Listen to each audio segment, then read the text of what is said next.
Hi students, welcome to English माध्यम। तो आज का हमारा पैसेज है द हार्ट इज प्राइसलेस। ठीक है, तो चलिए स्टार्ट करते हैं। The heart is an amazing organ in the human body. कह रहा है कि जो हार्ट है वो एक बहुत ही अमेजिंग ऑर्गन है ह्यूमन बॉडी में। It would probably not be an exaggeration to say that the heart has no match. कह रहा है कि ये कहना गलत नहीं होगा। मतलब ये बहुत ज्यादा बात बढ़ा चढ़ा के कहने वाली बात नहीं है कि जो हार्ट है उसका कोई मैच नहीं है, मतलब दिल जैसा कोई चीज नहीं है। बोथ फिजिकली एंड मेटाफोरिकली, चाहे अगर हम फिजिकली बात कर लें तब भी या फिर मेटाफोरिकली बात करें, मतलब कभी कभी नहीं होता है कि हम दिल को प्यार से जोड़ते हैं, जो रोमियो जूलियट की कहानी है उससे जोड़ते हैं। तो कह रहा है चाहे उस तरीके से भी इसका कोई जवाब नहीं है। It has always been considered precious. कह रहा है कि इसको हमेशा ही कीमती माना गया है। To be treated with the utmost care and reverence. कह रहा है इसीलिए हमें इसको बहुत ही ज्यादा केयर के साथ ट्रीट करना चाहिए, और रेवरेंस मतलब इसको बहुत ज्यादा सम्मान देना चाहिए। It is not something to be casually given away. कह रहा है कि हार्ट कोई एक ऐसी चीज नहीं है जिसको हम ऐसे ही किसी को दे दें। येट कह रहा है कि उसके बावजूद भी in the flush of youth, मतलब जवानी के जोश में, and for a few even later in life, और कुछ लोगों के लिए जिंदगी के बाद जब वो आगे बढ़ जाते हैं तब भी, hearts are exchange at the fluttering of eyelids. कह रहा है कि दिल वो इस तरीके से दे देते हैं जिस तरीके से हम मतलब पलक झपकते ही वो किसी को अपना दिल दे देते हैं। Often with unforeseen and disastrous consequences. और कह रहा है कि इसका परिणाम जो होता है वो बहुत ही ज्यादा भयावह होता है। अनफोरसीन मतलब जो पहले कभी नहीं देखा गया उस तरीके का होता है, मतलब बहुत खतरनाक होता है कि आप बिना सोचे समझे किसी को दिल दे देते हैं तुरंत तुरंत। Lovers pine for their beloved. कह रहा है कि जो लवर्स हैं, प्यार करने वाले हैं, पाइन का मतलब होता है कि जो अपने मतलब जिससे वो प्यार करते हैं उनके लिए जो तरसते हैं, उस तरसने को बोलते हैं pine. Lovers pine for their beloved, वो अपने प्यार करने वाले तरसते हैं। Because they choose to give it on a whim, क्योंकि उन्होंने अपना दिल जो है बस एक मतलब क्षणिक इच्छा आई थी, अचानक से कोई इच्छा आई थी। वे बोलते हैं कि जो बस अचानक से कोई इच्छा हो, जैसे बर्गर खाने का मन हो गया तुरंत ले लिया। ठीक है, कह रहा है कि बस अचानक से उनके मन में ऐसी कोई इच्छा आती है और वो दिल दे बैठते हैं। इस वजह से वो हमेशा तड़पते रहते हैं, तरसते रहते हैं। Poets grow lyrical and reflective when they talk about the heart. कह रहा है जो पोएट्स होते हैं वो बहुत ही ज्यादा लिरिकल बन जाते हैं, पोएट लिखने लगते हैं ना, रिफ्लेक्टिव हो जाते हैं, बहुत सोच समझने लगते हैं, विचारों में खो जाते हैं जब भी वो दिल की बात करते हैं। The heart is at the centre of everything. कह रहा है कि हर चीज के जो जिसका सेंटर होता है वो हमारा दिल होता है। That may go right in someone's life. कभी कभी चीजें जिंदगी में सही चलती हैं तब भी वो सेंटर होता है। And go wrong without warning, और कभी कभी चीजें बिना वार्निंग के ही खराब हो जाती हैं। ठीक है, it breaks at the hint of a disagreement. कह रहा है कि बस आपको कोई ऐसा हिंट मिलता है कि ये व्यक्ति मुझसे मेरे आइडिया से एक तरीके से एग्री नहीं करता, हल्का सा भी डिसएग्रीमेंट होता है तो हमारा दिल जो है वो टूट जाता है। इट हील्स इटसेल्फ, और दिल अपने आप को ठीक भी कर लेता है। As the two reconcile their differences, जैसे ही दो लोग अपने बीच के जो मतभेद होते हैं उनको ठीक कर लेते हैं, रिकनसाइल कर लेते हैं। The heart is fragile. कह रहा है जो हार्ट है हमारा दिल वो काफी कमजोर है, येट रिजिलियंट, मगर साथ ही साथ मजबूत भी है। It bears the weight of joy and sorrow alike. कह रहा है कि जो दिल है वो चाहे खुशी का वेट हो, वजन हो या फिर दुख हो, वो एक ही समान दोनों को सहता है। Often silently enduring trials that the mind can not comprehend. कह रहा है कि चुपचाप वो ऐसी चीजों को सहता रहता है, या ऐसी मुश्किल हालातों को सहता रहता है जो कि हमारा दिमाग कभी कभी समझ भी नहीं पाता। कॉम्प्रीहेंड मतलब समझना, तो समझ भी नहीं पाता है। The life of a heart is not always easy. कह रहा है कि जो हमारे दिल की जिंदगी है वो हमेशा ही आसान नहीं होती है, मतलब उसको काफी चीजों को झेलना पड़ता है।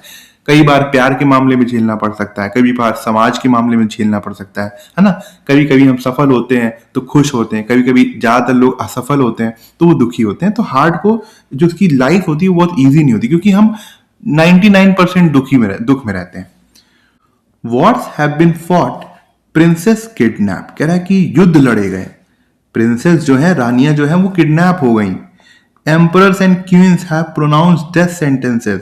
एम्परर और क्वींस थी, उन्होंने डेथ सेंटेंसेस दे दिए, मतलब मारने के आदेश दे दिए। और ये सब क्यों हुआ? To gain the heart of someone, किसी का दिल जीतने के लिए, who had already lost theirs to another, और ऐसे लोगों ने पहले ही अपना जो दिल है वो किसी और को दे दिया होता है। तो ये कह रहा है कि उनका हार्ट जीतने के लिए जो पहले ही अपना दिल खो चुके हैं, ये सब चीजें हो गई। वर्ड स्मिथ कौन होते हैं, इसको लिख लेना। वो होते हैं जिनके पास शब्दों का एक तरीके से माला होती है, शब्दों के कारीगर होते हैं। वो शब्दों का ऐसा प्रयोग करेंगे कि आप एकदम खुश भी हो जाओगे, दुखी भी हो जाओगे। बहुत अच्छे राइटर भी बोल सकते हैं इनको। Have made a fortune writing dramas around the heart across cultures and centuries. कह रहे हैं कि इन्होंने काफी सफलता पाई, फॉर्च्यून मतलब यहाँ पर काफी सफलता पाई ड्रामाज लिखकर इस दिल के इर्द गिर्द, और वो हर कल्चर्स और सेंचुरीज में हम देख सकते हैं। रोमियो एंड जूलियट सबको पता होगा कहानी, मुझे नहीं पता है, बस मैंने नाम सुना है। लैला मजनू हो गया, शिरीन फरहद हो गया, सोनी महिवाल हो गया, are only a few unfortunate. कह रहा है कि ये कुछ ऐसे लोग जो काफी ज्यादा अपने समय में दुर्भाग्य थे, क्योंकि एक तरीके से इनकी जो लव स्टोरी थी वो कभी कंप्लीट ही नहीं हुई। Who had the good fortune of being immortalized by playwrights और story tellers। मगर इनका भाग इसलिए अच्छा था क्योंकि ये जो प्ले राइटर्स थे जिन्होंने इनका यूज किया, उन्होंने इसको हमेशा इनको जीवित रखा, इमोर्टलाइज कर दिया। ठीक है। देयर आर मैनी स्टोरीज, कह रहा है कि बहुत सी ऐसी स्टोरीज हैं अराउंड अस, हमारे अगल बगल, where the hand didn't tremble, जहां पर हाथ कांपे नहीं, ट्रेम्बल मतलब कांपना, और the heart didn't quail, quail मतलब डरना, वो जो मतलब वो डरे नहीं, at the thought of striking, जब उनके दिमाग में ये बात आई कि वो किसी को स्ट्राइकिंग करे मतलब मारे, डाउन अ सिस्टर मतलब उनके हाथ कांपे नहीं, उनको डर नहीं लगा अपनी सिस्टर को मारने में या फिर अपनी लड़की को मारने में, अनदर सन किसी के लड़के को मारने में, only because they dare to lose their hearts against rigid social norms and unforgiving tradition. और ऐसा उन्होंने इसलिए किया क्योंकि जो लोगों को इनके साथ किया गया ये बर्ताव, उन्होंने बस इतनी हिम्मत दिखाई कि उन्होंने अपनी दिल की बात सुन ली, और वो जो दिल की उनकी बात थी वो आज के समाज के जो सोशल नॉर्म्स हैं, सामाजिक रूल्स हैं, जो रिजिड हैं मतलब बहुत ही जिद्दी वाले रूल्स हैं, उनके अगेंस्ट था। अनफॉरगिविंग ट्रेडिशन, और ऐसे कल्चर जो कि इन सब बातों को माफ नहीं करते, उनके खिलाफ था। ठीक है। तो इस तरीके से मान लो कि गैलीलियो के बारे में आपने सुना होगा, जब उसने ये बोल दिया था कि भाई सन जो है वो बीच में है और प्लैनेट जो है उसके चक्कर काट रहे हैं, तो जितने भी मिशनरीज थे ना और जितने भी चर्च थे उन्होंने बहुत बड़ा विरोध किया था उस समय। 1823 या 1824 की बात है, मुझे डेट तो नहीं एग्जैक्ट याद है, मगर ऐसा हुआ था। The heart continues to inspire passion, rebellion, courage, silently witnessing human triumphs and tragedies. कह रहा है कि जो हार्ट है वो लोगों के अंदर जुनून पैदा करता है, पैशन है ना, रेबेलियन मतलब विद्रोह पैदा करता है, करेज साहस पैदा करता है, और चुपचाप इंसान की ट्रम्प्स को देखता है, ट्रम्प्स को देखता है मतलब जो उसने जो जीता होता है या फिर जो जीत होती है उसको देखता है, या ट्रेजेडीज या फिर उसके साथ कुछ दुखद घटनाएं होती हैं उसको देखता है। That may never be recorded in books, और ये सब चीजें कभी भी बुक्स में रिकॉर्ड नहीं होती हैं। एज सोसाइटी इवॉल्व, जैसे जैसे सोसाइटी बढ़ती गई, एंड सिविलाइजेशन एडवांसेस, जैसे जैसे सभ्यताएं आगे बढ़ती गई, थ्रू टेक्नोलॉजी, टेक्नोलॉजी की मदद से the human heart has been reduce to an expensive एस्थरी। कह रहा है कि जो इंसान का दिल था वो सिर्फ एक महंगी वस्तु बनकर रह गया in modern health care system, इस मॉडर्न हेल्थ केयर सिस्टम में। मतलब चलो फिर आगे ही पढ़ते हैं तो समझ आएगा। आई डिस्कवर्ड दिस रिसेंटली, कह रहा है ये बात मुझे जल्दी ही पता चली, as my non engineering father, non engineering का मतलब होता है अबव 90, ठीक है, ये याद रख लेना word. Father suffered a sudden cardiac event at the hospital, जब उनको अचानक से ही एक कार्डियक अरेस्ट हुआ हॉस्पिटल में।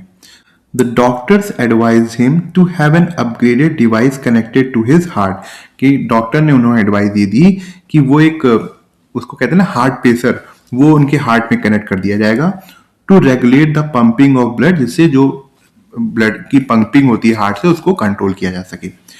Even the government approved amount, कह रहा है कि जो गवर्नमेंट ने अप्रूव किया है इस हार्ट पेसर के लिए जो अमाउंट है, हाफ द एक्चुअल कॉस्ट, वो उसकी एक्चुअल कॉस्ट है, मतलब 2 लाख का है तो 1 ही लाख रुपए देने हैं, would remain beyond the reach of probably 95% of our population। कह रहा है कि हमारी 95% पॉपुलेशन उसको खरीद नहीं सकती है, जबकि सरकार ने उसको पैसा आधा कर रखा है तब भी। It struck me then that despite technical advances in medical sciences and the improved longevity they bring, कह रहा है कि इससे अचानक से मुझे ये समझ में आया कि भले ही हम लोगों ने कितनी ही टेक्निकल एडवांसेस क्यों ना कर ली हो मेडिकल साइंस में, या फिर इन्होंने हमारी जो मेडिकल साइंस है या मेडिकल टेक्नोलॉजी है, इन्होंने हमारी उम्र ही क्यों ना बढ़ा दी हो, the majority of us remain unable to access even basic intervention for our own hearts. कह रहा है कि हम में से जो ज्यादातर लोग हैं, मेजॉरिटी लोग हैं, वो जो बेसिक चीजों की जरूरत है हमारे हार्ट के लिए, हम उसको भी नहीं पा सकते, भले ही हमारी मेडिकल साइंस ने कितनी टेक्नोलॉजी एडवांसमेंट क्यों ना कर ली हो। According to national health estimates, कह रहा है कि नेशनल हेल्थ एस्टिमेट्स के अनुसार nearly 60% of health care expenditure, कह रहा है कि हेल्थ केयर की जो खर्चा है उसका 60% इन इंडिया, भारत में, is still born out of pocket by individual. वो आज भी लोगों के ही द्वारा, इंडिविजुअल द्वारा ही संभाला जाता है। मतलब अगर 100 रुपए खर्च हो रहा है तो वो 60 रुपए अपनी जेब से ही लगाते हैं, चाहे आपके पास कोई भी इंश्योरेंस हो या कोई भी सब्सिडी हो। Pushing millions into financial distress each year. इससे क्या हो रहा है, हर साल बहुत से जो लोग हैं, लाखों लोग हैं, उनको फाइनेंशियल डिस्ट्रेस हो रहा है। फाइनेंशियल डिस्ट्रेस का मतलब आर्थिक परेशानी, ठीक है, पैसों की परेशानी हो रही है। फॉर मैनी फैमिलीज, कह रहा है कि बहुत सी फैमिलीज के लिए a medical emergency is not merely a health crisis, कि वो सिर्फ एक हेल्थ की ही प्रॉब्लम नहीं है medical emergency, but an economic catastrophe. कह रहा है कि एक आर्थिक तबाही भी है, एक आर्थिक समस्या भी है। द हार्ट में बी प्राइसलेस इन पोएट्री। कह रहा है कि पोएट्री में हार्ट जो है वो हो सकता है कि वो बहुत ही ज्यादा बहुमूल्य हो, बट इन रियलिटी, मगर रियलिटी में it comes with a price few can sustain, कि उसका इतना प्राइस है कि कुछ ही लोग उस तरीके से उसको सही करा सकते हैं। मान लो कि हार्ट में प्रॉब्लम हो गई तो कुछ ही लोग उस इलाज को कर सकते हैं। Watching my father's heart study on the monitor, writer कह रहा है कि जब मैं अपने फादर की हार्ट की बीट्स को देखता हूँ मॉनिटर में, स्टेबल जो है, I realise how miraculous yet vulnerable it remains. कह रहा है कि मुझे ये रियलाइज हुआ कि कितना ज्यादा चमत्कारी है ये दिल, और साथ ही साथ कितना ज्यादा कमजोर भी है। बोथ एज एन ऑर्गन, एक ऑर्गन के रूप में भी, and as a symbol of life, एक सिंबल ऑफ लाइफ के रूप में भी, लव के भी, and resilience in fragile human existence, और बहुत ही ज्यादा मजबूत भी है इस कमजोर ह्यूमन एग्जिस्टेंस में। मतलब राइटर ये कह रहा है कि मुझे ये रियलाइज हुआ कि ये कितना ज्यादा एक तरीके से चमत्कारी भी है दिल, कमजोर भी है, मजबूत भी है, एज अ ऑर्गन भी ये क्या कहते हैं हमारे लिए कमजोर है, हमारी लाइफ का सिंबल भी है। तो हर चीज का तरीके से पहले ही बोल चुका था कि वो सेंटर ऑफ एवरीथिंग है जो हमारा हार्ट है। Perhaps the greatest lesson is that the heart is every sense deserves our care, respect and attention। कह रहा है कि सबसे ज्यादा महत्वपूर्ण लेसन ये होगा कि जो हमारा हार्ट है, किसी भी तौर पर वो, उसको केयर चाहिए, बहुत ज्यादा सम्मान चाहिए और हमारी अटेंशन चाहिए। Not only when it can be repaired, कह रहा है कि तभी नहीं जब वो रिपेयर हो सकता है, बट ऑलवेज, हमेशा हमको अपने दिल की केयर करनी चाहिए। It is our responsibility to keep our bodies fit. Writer starting में रोमियो बना था, बीच में उसने एक कुछ भी ऐसी बात करने लगा, पॉलिटिशियन बन गया, अब वो डॉक्टर बन गया है। मतलब हार्ट कहाँ से स्टार्ट हुआ था, और लास्ट पैसेज हम लोग पढ़ रहे हैं कि हमें अपने हार्ट को स्वस्थ रखना चाहिए। It is our responsibility to keep our bodies fit. कह रहा है ये हमारी रिस्पॉन्सिबिलिटी है कि हम अपनी बॉडी को फिट रखें। लिव विद डिसिप्लिन, अनुशासन के साथ रहें, एंड अवेयरनेस, जागरूकता भी होनी चाहिए, and not take health for granted, और हमें अपनी हेल्थ को हल्के में नहीं लेना चाहिए। येट, उसके बावजूद भी, individual effort alone is not enough, कि व्यक्तिगत रूप से जो हमारे परिश्रम है या फिर हमारे जो एफर्ट है वो काफी नहीं होंगे। अ हार्ट में भी प्राइसलेस इन मेटाफॉर, कह रहा है कहानियों में तो हार्ट जो है वो बहुत ही ज्यादा बहुमूल्य हो सकता है, but it must never become unaffordable in reality, मगर ये कभी भी अनअफोर्डेबल ना हो जाए रियलिटी में। मतलब जो हमारी मेडिकल सुविधाएं हैं वो इतनी ज्यादा सस्ती होनी चाहिए कि एक आम नागरिक भी, जो कि हमारे देश का 95% पॉपुलेशन के अंतर्गत आता है, उसको भी चीजें आसानी से मिल जाए। समझ में आई बात? अब ये ट्रू और फॉल्स है। The author believe that individual efforts toward fitness and discipline are sufficient to solve the cardiac health crisis. नहीं, फॉल्स है। सिर्फ इंडिविजुअल हेल्थ, अभी पढ़ा कि सिर्फ व्यक्तिगत एफर्ट से कुछ नहीं होने वाला है। The passage suggests that the heart is physically matchless and serve as the central point for life success and failures. हाँ, पैसेज ने ये बोला है कि हार्ट का कोई मुकाबला नहीं है, मैचलेस है और वो एक सेंट्रल पॉइंट की तरह काम करता है, चाहे हमारे कोई सक्सेस हो या फिर फेलियर्स हो। ठीक है, तो ये ट्रू होगा। According to the passage, the cost of advanced cardiac devices is affordable for at least half of the Indian population today. नहीं भाई, 95% लोग उसको एसेस नहीं है, तो ये फॉल्स हो गया।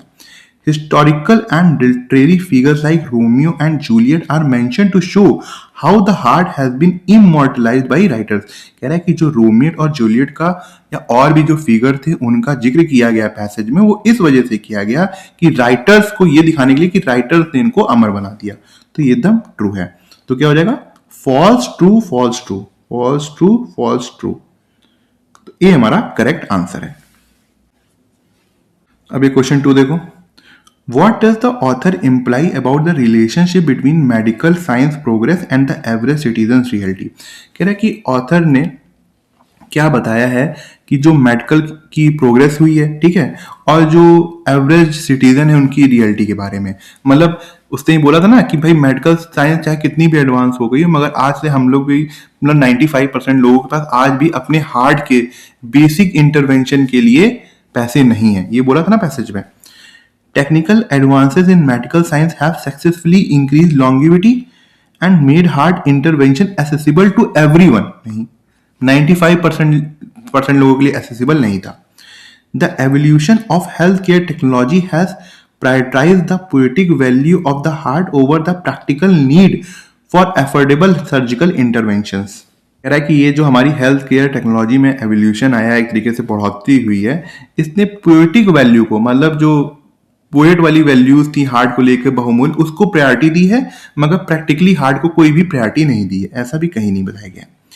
Improve longevity through medical science is a hollow victory. कह रहा है कि मेडिकल साइंस की वजह से जो हमारी जिंदगी बढ़ गई है वो सिर्फ एक खोखली जीत की तरीके है।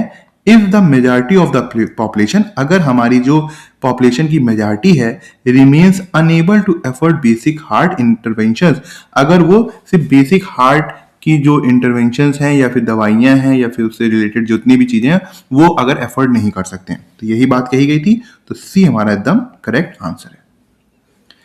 Which statement best summarises the author's critic of the current health care expenditure landscape in India. कह रहा है कि कौन सा स्टेटमेंट है जो ऑथर ने क्रिटिसिज्म किया है करंट हेल्थ केयर के खर्चे को लेकर जो भारत में इस समय स्थित है, वो कौन सा स्टेटमेंट जो उसको समराइज कर रहा है।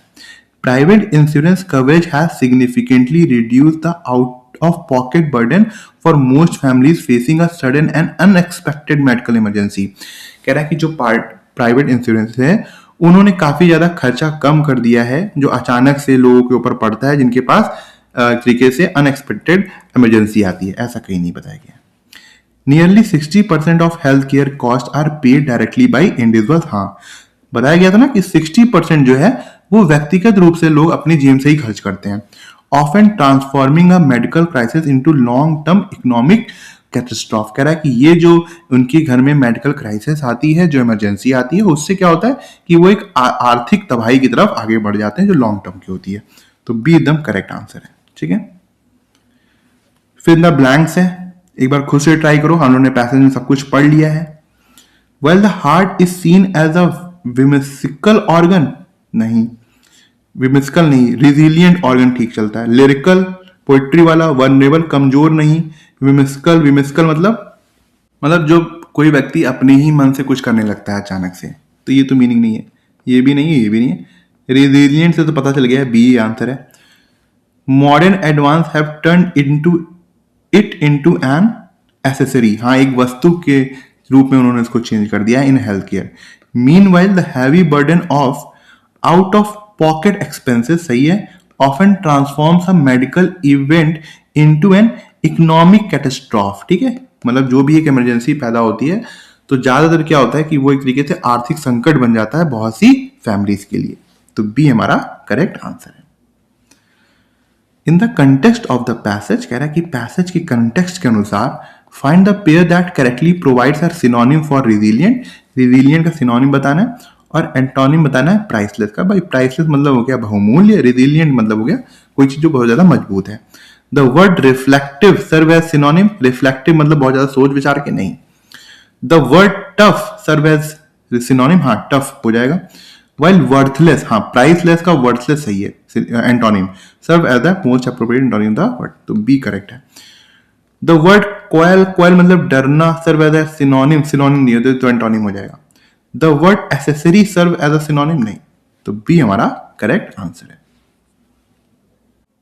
ये आज का क्लोज टेस्ट है, एक बार पढ़ के देखो खुद से समझ में आ रहा है कि नहीं। थोड़ा सा ज्यादा लेंदी है, काम करते हैं पहले पढ़ लेते हैं फिर करते हैं, ठीक है। Railway has integrated artificial intelligence into a bucket of 7 mobile application. Bucket मतलब यहाँ पे वो फूल वाला गुलदस्ता नहीं है, समूह है, ठीक है। तो कह रहा है कि रेलवे ने एआई जो है वो 7 एप्लीकेशन में इंटीग्रेट किया, मतलब उसको जोड़ा है। Including grievance redressal system rail मदद। उसमें वो कौन कौन से ऐप हैं, जैसे शिकायत वाला ऐप हो गया जिसका नाम है rail Madad. On board house keeping services coach Mitra, coach Mitra जो सफाई वाला ऐप है उसको जोड़ा है। एंड रेल वन ऐप, और रेल वन ऐप है उसमें भी एआई को जोड़ा है। Which dash confirmation percentage of waiting tickets, जो कि ये बताता है कि कंफर्मेशन का कितना चांस है, जो वेटिंग वाले टिकट होते हैं ना, तो ये बताता है कि भाई कितना ज्यादा चांस है कंफर्मेशन होने का। In its dash to provide efficient services to the passenger, और ऐसा ये इसलिए करता है कि वो एक अच्छी सर्विस जो है वो पैसेंजर्स को दे सके। Centre for railway information system कह रहा है ये जो CRIS सिस्टम है, the technological arm of Indian railway, जो कि एक टेक्नोलॉजी वाली आर्म है जो कि इंडियन रेलवे की है, जो रिसर्च करती है या फिर टेक्नोलॉजी बनाती है।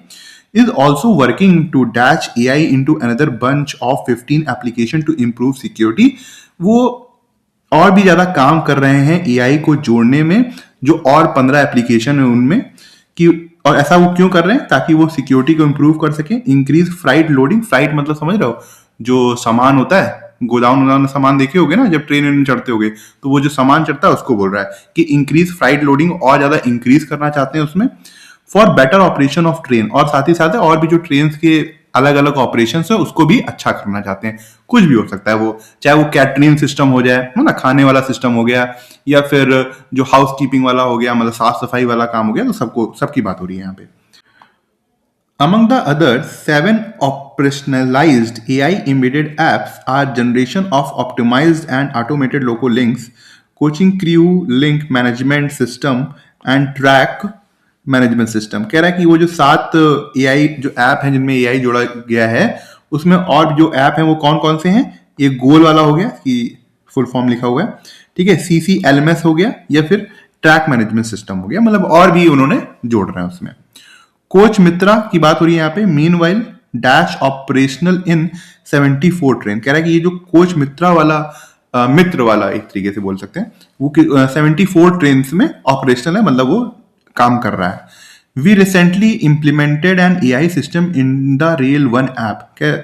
राइटर कह रहा है या फिर रेलवे कह रही है कि हमने अभी अभी एआई सिस्टम को रेल वन ऐप में अभी अभी इंप्लीमेंट किया, उसको लागू किया है। It gives much more accurate information in the percentage on chances of getting a waiting tickets confirmed। कह रहा है कि अब AI जोड़ने से हुआ ये क्या है कि जो वो परसेंटेज बताता था कि कितने चांसेस हैं जो वेटिंग वाली टिकट है वो कंफर्म हो जाएगी, अब वो और ज्यादा एक्यूरेट हो गई इनकी इंफॉर्मेशन, मतलब उसके अंदर अब एक्यूरेसी आ गई है AI को जोड़ने से। सिमिलरली उसी प्रकार AI is already working in rail मदद, वो रेल मदद में भी AI काम कर रहा है। द ग्रीवियांस, ग्रीवियांस मतलब होती शिकायत, रिड्रेसल सिस्टम ऑफ रेलवे, उसमें भी काम कर रहा है। It classifies and prioritises the complaints based on urgency and type. और एक तरीके से ये जो एआई है ये क्या करता है भाई, अलग अलग क्या कहते हैं टाइप बना लेता है, कि मान लो कि आपकी ज्यादा प्रॉब्लम हो, ठीक है, मेरी उतनी नहीं हो, तो एआई क्या करेगा कि आपकी प्रॉब्लम पे ज्यादा ध्यान देगा। ऐसा किसने बोला? सेठ GVL सत्य कुमार, इन्होंने बोला, मैनेजिंग डायरेक्टर, जो कि मैनेजिंग डायरेक्टर हैं CRIS में, on the sidelines of AI India summit 2026 इन भारत मंडपम। और ये ऐसा कहां पे बोला इन्होंने? जो एआई इंडिया समिट हो रही दिल्ली में, वहां पर उन्होंने ये बात बोली। Kumar said that CRIS is also working on AI solution for predicting railway traffic congestion. Kumar ji ने बताया कि CIRS जो है वो AI सॉल्यूशन पे काम कर रही है जो कि प्रिडिक्ट कर सकता है कि रेलवे में कहाँ पे कंजेशन होने वाला है, मतलब कहाँ पे ज्यादा ट्रैक जो है वो बिजी रहने वाला है, and accelerating the road to rail shift of freight using GST data. और वो इस पर भी काम कर रहे हैं कि किस तरीके से तेजी से जो जो सामान जो क्या कहते हैं रोडों के माध्यम से ले जाया जाता है उसको किस तरीके से हम रेल में लेके आए, रेलवे सिस्टम में लेके आए, और कौन सा डेटा यूज करके, GST का जो है उस डेटा को यूज करके। We are trying to build a system where railways would be able to decide which new commodity to add to its freight basket। कह रहा है कि हम एक इस तरीके का सिस्टम बनाने जा रहे हैं या फिर ट्राई कर रहे हैं कि जिसमें रेलवे जो है वो डिसाइड कर पाएगा कि उन्हें कौन सा सामान जो है वो अपने फ्राइट बास्केट में जोड़ना है, मतलब कौन सा सामान ढोने वाले सामानों में जोड़ना है। With the help of GST data, कह रहा है कि GST डेटा की मदद से, GST डेटा समझ रहे हो, गुड्स एंड सर्विसेज टैक्स, ठीक है। अभी आप लोग ने कभी शायद GST फाइल नहीं करी होगी, जब जॉब अब लग जाएगी तो GST जब फाइल करोगे समझ में आ जाएगा कि जब भी आप डेटा डालते हो तो उसमें सब कुछ आ जाता है। तो we have been able to map the movement of commodities from specific location. तो कह रहा है कि इस GST डेटा की मदद से हम जितनी भी ये जो सामान की मूवमेंट हो रही है उसको हम ट्रैक कर सकते हैं, इसकी मैपिंग कर सकते हैं। Dash it we have created a total of 300 freight clusters. कह रहा है इसके लिए हमने 300 फ्राइट का समूह बनाया है। These are the potential freight area. कह रहा है कि ये जो एरियाज हैं बहुत ही ज्यादा पोटेंशियल रखते हैं, बहुत ही ज्यादा इंपॉर्टेंट है। Where railways can move in, जहां पे रेलवेज आ सकती है, मतलब वो जगह ले सकती है वहां पर। सेट कुमार, ऐसा कुमार जी ने बोला। Another AI system in the pipeline, कह रहा है कि एक और भी AI सिस्टम बन रहा है, is the development of an incident prediction model for the railway assets using historical incidents and failure data. कह रहा है कि ये जो AI सिस्टम होगा ऐसा होगा कि ये कोई भी घटना घटने वाली होगी उसको प्रिडिक्ट कर सकता होगा पुराने हिस्टोरिकल इंसिडेंट्स के को तुलना करके या उसके डेटा को यूज करके या कोई भी फेलियर डेटा है उसको यूज करके, मतलब एक तरीके से प्रिडिक्शन वाली हम AI जनरेट कर रहे हैं। For the safe operation of train assets such as tracks, rail, locomotives, coaches, wagons, signaling systems have to function properly। कह रहा है कि अगर हमें सेफ ऑपरेशन करना है ट्रेन में या उसके जितने भी एसेट्स हो गए रेलवे के, या ट्रैक्स हो गए, या रेल्स हो गए, लोकोमोटिव्स हो गए, तो हमें सही तरीके से काम करना होगा। ठीक है, समझ में आया कि एक तरीके से AI को इंटीग्रेट कर रहे हैं और किस तरीके से उसका प्रभाव पड़ रहा है इसके ऊपर ये पैसेज था। अब देख लेते हैं rail one app which dash confirmation percentage of waiting ticket, जो कि कंफर्म करता है कि कितना ज्यादा टिकट जो वेटिंग में है वो कंफर्म हो जाएंगे। ये बताता है क्या होना चाहिए यहाँ पर। ऑबिलस का यहाँ कोई मतलब नहीं होता। आपने किताबों में इस तरीके का साइन देखा होगा ना, ऑबिलस इसी को बोलते हैं, मतलब किसी चीज को रेफर करने के लिए या रेफरेंस दिया जाता है, या फिर किसी की डेथ हो जाती है उसको बताने के लिए, तो कोई मतलब नहीं है यहाँ पे इसका। डेनिग्रेट्स का मतलब होता है किसी को बदनाम करना, तो बदनाम करने के लिए तो ऐप होते नहीं भाई। कैरोस का मतलब होता है मस्ती मजाक करना, तो ये भी नहीं होगा। प्रिडिक्ट्स, हाँ प्रिडिक्ट कर सकता है, which predicts confirmation percentage of waiting ticket, तो डी हमारा सही है। In its dash to provide efficient services to the passengers, और वो ऐसा किस लिए करता है कि वो एक ठीक ठाक जो सर्विस है, एफिशिएंट सर्विस है, वो पैसेंजर्स को प्रोवाइड कर सके। ऑक्शन होगा क्या यहाँ पर? ऑक्शन मतलब होता है नीलामी, तो ये तो नहीं होगा। सेल का कोई मतलब नहीं आ रहा, बेचना नहीं होगा। बिड का मतलब होता है प्रयास, effort. In its bid to provide a vision, उसके अपने प्रयास में, हाँ काफी मतलब एक मीनिंग आ रहा है तो यूज कर सकते हैं। एग्जीबिशन का मतलब होता है डिस्प्ले करना किसी चीज को ना, जो एग्जीबिशन होते रहते हैं दिल्ली वैली में, इस तरीके से प्रदर्शनी, तो ये नहीं होगा, तो सी हमारा करेक्ट आंसर है। Center for Railway Information System, the technological arm of Indian Railway, is also working to dash AI into another bunch of 15 application। कह रहा है कि ये जो CRIS जो सिस्टम था, ये काम जो कि टेक्नोलॉजिकल आर्म है इंडियन रेलवे का, वो काम कर रहे हैं कि AI को और भी 15 एप्लीकेशंस में क्या किया जाए, इंटीग्रेट किया जाए, उसके अंदर डाला जाए। तो क्या होना चाहिए बताओ। इम्पिंज पहली बात तो इसका पार्ट ऑफ स्पीच होता है वर्ब, और इसका मतलब होता है निगेटिव प्रभाव डालना, तो ये नहीं होगा। ऑक्स्टेपरस समझ में आ गया होगा, एडजेक्टिव है और इसका मतलब होता है हंगामा करने वाला, ठीक है। इम्बेड, इम्बेड का मतलब होता है किसी चीज को किसी चीज में फिक्स करना, मीनिंग आ रही है। और ये वर्ब का ही फॉर्म है, तो यहाँ पे इन्फिनेटिव फ्रेज भी चाहिए हमको। बिलाई का मतलब होता है किसी चीज को झूठा साबित कर देना, तो ये मीनिंग नहीं है, तो सी यहाँ पे करेक्ट है। Embed, working to embed AI into, मतलब इस तरीके से एआई को फिक्स करने के लिए इसमें 15 जो एप्लीकेशन है उसमें। मैनेजमेंट सिस्टम कोच मित्रा की बात हो रही है। Mean while dash operational in 74 train, क्या होना चाहिए? कोच मित्रा क्या है? सिंगुलर सब्जेक्ट है, आर तो होगा नहीं। इज हो सकता है। हैज के बाद वर्ब की थर्ड फॉर्म कहीं दिख रही है? नहीं दिख रही। हैज बीन प्लस वर्ब की थर्ड फॉर्म कहीं दिख रही है? नहीं दिख रही है। तो हैज का तो कोई मतलब नहीं है यहाँ पे। बीइंग अकेला कैसे यूज कर लोगे? तो ये नहीं हो पाएगा। तो बेस्ट यहाँ पे क्या है? इज है। Coach Mitra meanwhile is operational in 74 trains. With the help of GST data, we have been able to map the movement of commodities from specific locations. Dash it, we have created a total of 300 fried clusters. कह रहा है कि एक तरीके से उसके आधार पे हम लोगों ने 300 फ्राइड क्लस्टर्स को क्रिएट किया है। In consequence of, in consequence of का क्या मतलब होता है? ये होता है एक तरीके से बिकॉज ऑफ, ठीक है, उसके कारण। ऑन द प्रेमाइस ऑफ, इसका मतलब एक तरीके से होता है कि किसी चीज को एज्यूम करना, तो ये भी नहीं होगा। ऑन द बेसिस ऑफ, इसका मतलब होता है किसी चीज के आधार पर, किसी चीज के ऊपर बेस्ड जो चीज होती है। इन लिeu ऑफ का मतलब होता है, इसको याद रख लो, इंस्टेड ऑफ, ठीक है। तो इंस्टेड ऑफ वाला मीनिंग तो नहीं आ रहा होगा। जब इंस्टेड ऑफ लिखा तो ये समझ में आ गया होगा ना, तो ये भी नहीं होगा। तो यहां पे क्या होगा? सी हमारा करेक्ट आंसर होगा, ठीक है।